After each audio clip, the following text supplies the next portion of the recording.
I don't know if you've ever seen Question Time on TV, but it's probably the funniest comedy show on TV ever.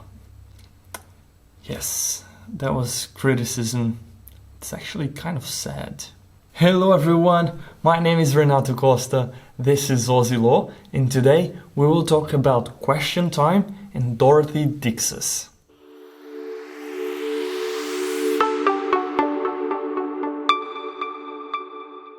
Do you remember that one of the roles of the House of Representatives is to scrutinize the government? Well, if you don't know what this means and if you are uncertain of the other roles that the House of Representatives has, then check out the video disappearing in your screen. Well, there are two ways in which Parliament can hold the executive accountable. One is through what is called parliamentary committees. These committees, they serve to scrutinize both legislative and executive action. And there are generally two types of parliamentary committees. There are the standing committees that exist in all parliaments and they are perennial. And there are the select committees that they are appointed and created for specific purposes. So if there is a specific government policy that the parliament or a member of parliament wants to scrutinize, then they can create this select committee and then use it to assess whether the executive is taking the right decisions or not. But this is only one way in which parliament can scrutinize the executive,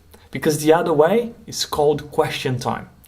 And this is the focus of our video today. Question time is a mechanism by which parliament can demand information from the executive by having the ministers answer certain questions. Do you remember that the ministers, they are the heads of the many departments and agencies that compose the government? Well, it is during question time that they will answer questions on how they have been leading their departments, agencies, etc.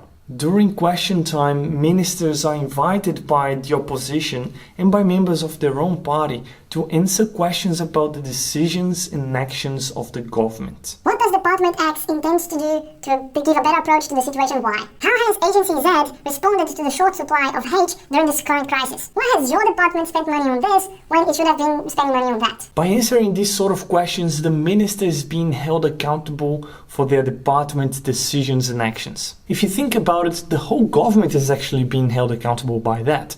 And this is the basic assumption of the principle of responsible government.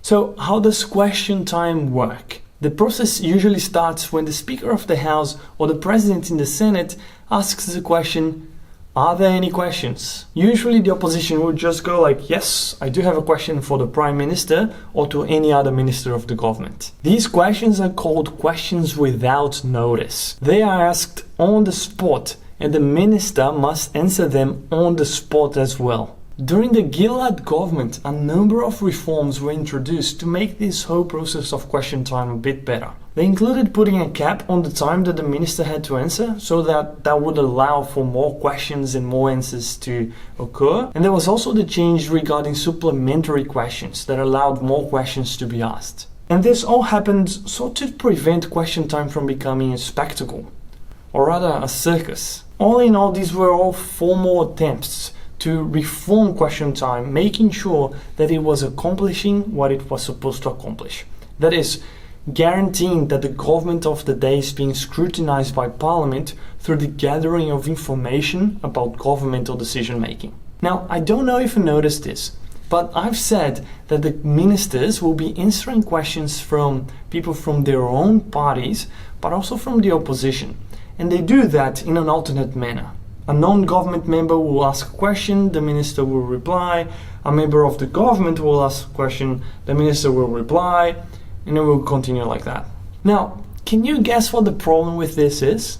Remember when you were back at school and you could present something orally before the whole class, and at the end, the class and your mates could ask you questions. Your true friends will always ask questions that will make you look good. But those friends who kind of held a grudge, they would probably go and ask you questions that you did not know the answer to. And let's be honest here, sometimes you even told your friends what questions they should be asking you at the end. Well, question time can be just like this school oral presentation. When the opposition is asking their questions, they are hard. They go straight to the heart of the issue. They want to take the government out of their feet. Their questions will target the controversial policies and the vulnerable decisions.